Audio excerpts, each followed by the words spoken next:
Welcome to my nearly worthless review video of the Irish Cottage Inn in Galena, Illinois. Now, why do I call it nearly worthless? 2 words: honest advertising. That's because I've never made a hotel review video before this. They are not my specialty, and I'm sure to do it unorthodoxly, which is a word now. Come to think of it, I don't have a specialty, but in addition to that, by the time anybody will see this, it will be 4 years out of date, and I'm not even going to try to pretend like I am any kind of competent hospitality expert you should listen to. For I am just a sentimental video artist who likes to make videos, and I just happened to stay here on this occasion in the summer of 22, after grafting a camera to my hand and making a YouTube channel on which to publish some of the results. We had stayed in this one-of-a-kind 75-room hotel previously in 2015 as a stage point for little day trips to Amana Colonies and the House on the Rock, and chose it for its themed charm, in this case Irish, its price, rating, and local uniqueness, as we are folks who try to spend our dollars in a support local business way. We arrived well into the evening without a reservation and paid a little over $116 for one night after inspecting the room. We were perfectly satisfied with it and the price, skipping out on the breakfast in the morning in order to hit the road early, so basically paying $18 an hour for a spot to sleep, which of course isn't their fault. So when we went to replicate this trip in 2022 to capture an HD for an audience of dozens, we made a beeline for the Irish Cottage in Galena, Illinois again, after checking their pulse online, of course, because this was 7 years later after all. Older, wiser, and more entitled perhaps, I had a much different perspective as well as 5 years experience with a new obsession for filming things, not to mention having seen many other crowdsourced hotel review videos online, and so I quite enjoyed LARPing as a lodging evaluator.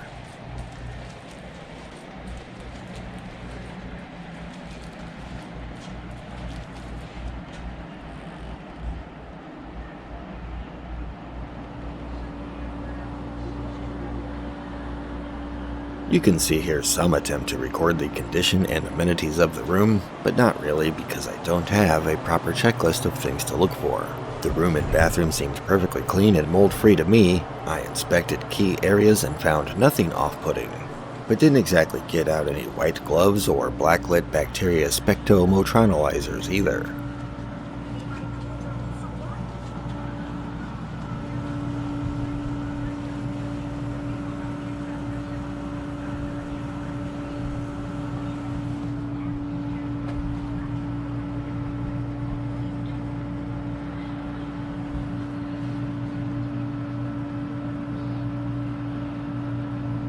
I was generally pretty happy just to be out on a road trip filming stuff out of my normal territory, offering points on the graph in my own little way, which often takes a slow, ambient, ideally liminal feeling that tries to soak a place in through the video.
This is free to families, not just free, but valuable.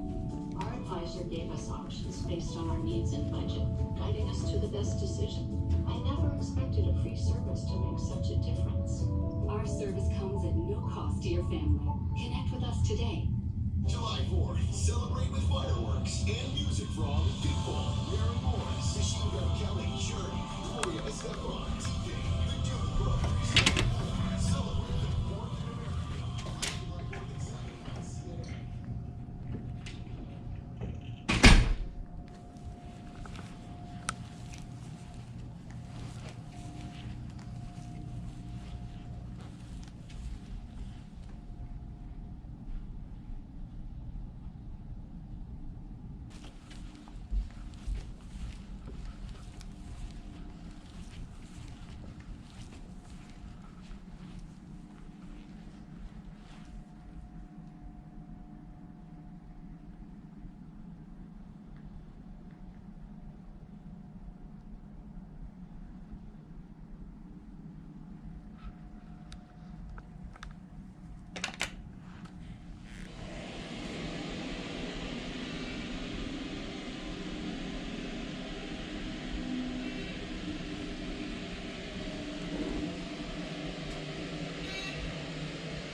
According to TripAdvisor, this is the #1 rated place to stay out of 11 in Galena, Illinois, with very high ratings in all major categories. Looking through quite a few of the reviews, I learned apparently this hotel was built either in the 1990s or early 2000s by two cousins from Ireland who emigrated to America in the 1980s, and all the decor and stained glass for the lounge and bar were made in Ireland and shipped in pieces here to Galena, Illinois. Among the complaints are themes about changes that seem related to a transfer of ownership and management shortly after the pandemic, perhaps early 2021 or so. My experience in June 2022 had a diminished vibe that I couldn't quite determine if it was the hotel or leftover residue from pandemic compromise and the suspension of normality. As before, we arrived unannounced in the evening looking for one room for one night, The staff was professional and accommodating, but with the manner that felt just a little cagey, as if I were potentially a problem customer of some kind. But I do my best to be empathetic with all retail and service workers, and so I tried not to let it bother me. What did bother me, though, was an additional deposit fee of $30 or $40 to act as a house account of some kind for the gift shop and restaurant, which would be refunded if I didn't use it to purchase anything. This is the only time I've encountered this in my admittedly very limited hotel experience, and it wasn't the case here in 2015. I grew weary of trying to fully understand their explanation for the policy and just went along with it, but annoyed at being saddled with a stupid, pointless credit card account babysitting task of making sure I didn't get ripped off. At the end of the day, the room was a healthy but not unreasonable for the season $140 or so with all the taxes, and I did get the deposit back with no issues. It all just left a bad taste. Other guests have complained about the extra refundable deposit thing as well, but most of those were from a while ago. Perhaps since, they have wisely abandoned what I see as a low-trust society inconvenience. Maybe it's selectively enforced, which really wouldn't make me feel any better. Or maybe a lot of folks don't mind this encroachment on their dignity, or are too nice to complain about it. I bought one within reasonable expectation for a hotel-priced soda for $3.01 from the gift shop, explicitly paid cash and asked not to use my deposit account thingy, and this worked out fine with little resistance from the desk person who abided my strange request. Another common complaint was about an amenities fee implemented since we stayed here of $50 or more, but it wasn't entirely clear if that was for 1 or 2 nights. A second significant surprise charge of 30 to 40% added to the advertised price seems outrageous, with reviewers ranting and relaying excuses they were given about paying for the cost of upkeep for the pool, the supposed free breakfast, and even housekeeping services. All basic stuff hotels commonly do. Naturally, it's only fair of me to investigate more official sources, and found they have a pretty impressive website I'm not going to show out of abundant copyright caution. I'm sure you can find it. While I found no mention of the deposit practice, it does appear they have a nightly amenities fee of $25 per room per night, which gives you access to Wi-Fi, the pool, the gym, the breakfast, and other perks like Irish tea service every afternoon and access to a private hiking trail. In perspective, it looks like a lovely and unique set of offerings, but the thing is, it's a mandatory add-on. After teasing their booking interface a little, I found rooms currently priced in the January off-season for an appealing $89 for the cheapest room. But then you have to add $25, and with taxes the quote came up to $127 and change. This is still a pretty decent price for this grade of hotel, and if you have to buy the amenities package, you get all the services anyway. So I don't understand the point of advertising a below market rate just to add a big extra fee for generally being a hotel. If you want $130, just tell me it's $130, and I'll decide if it's worth it to me. Brag about everything it includes if you like, but spare the meaningless math, please.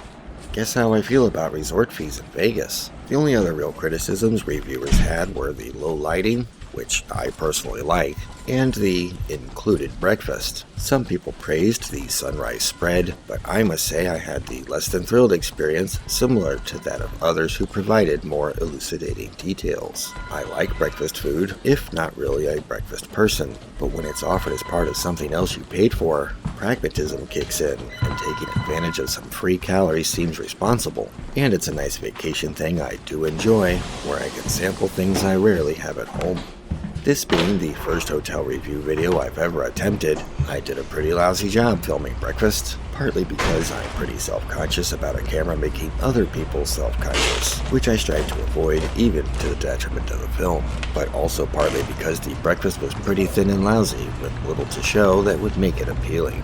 I'm not too tough to please, and expect industrial-grade, mass-produced provisions, but the offerings seemed as cheap as they get.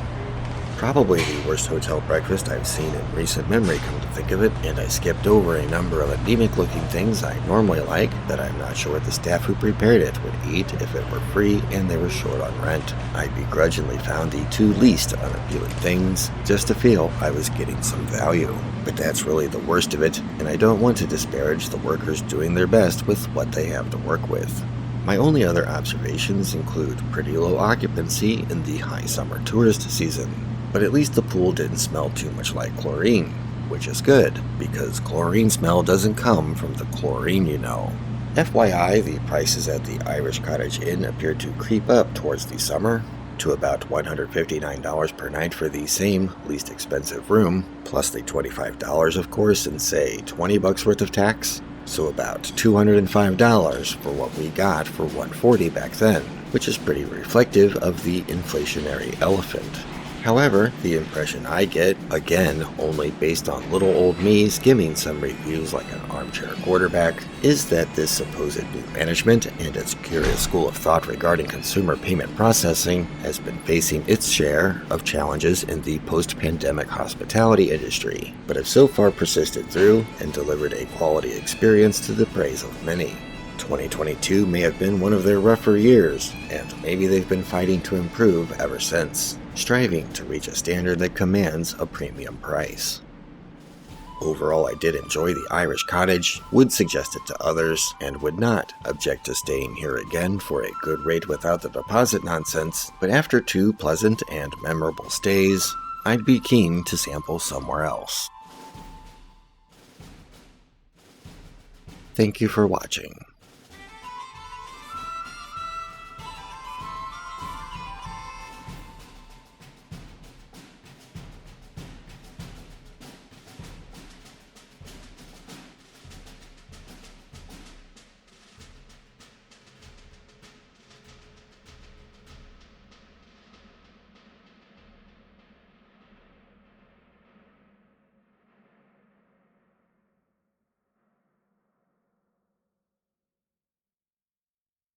In my village, here at Expo, sign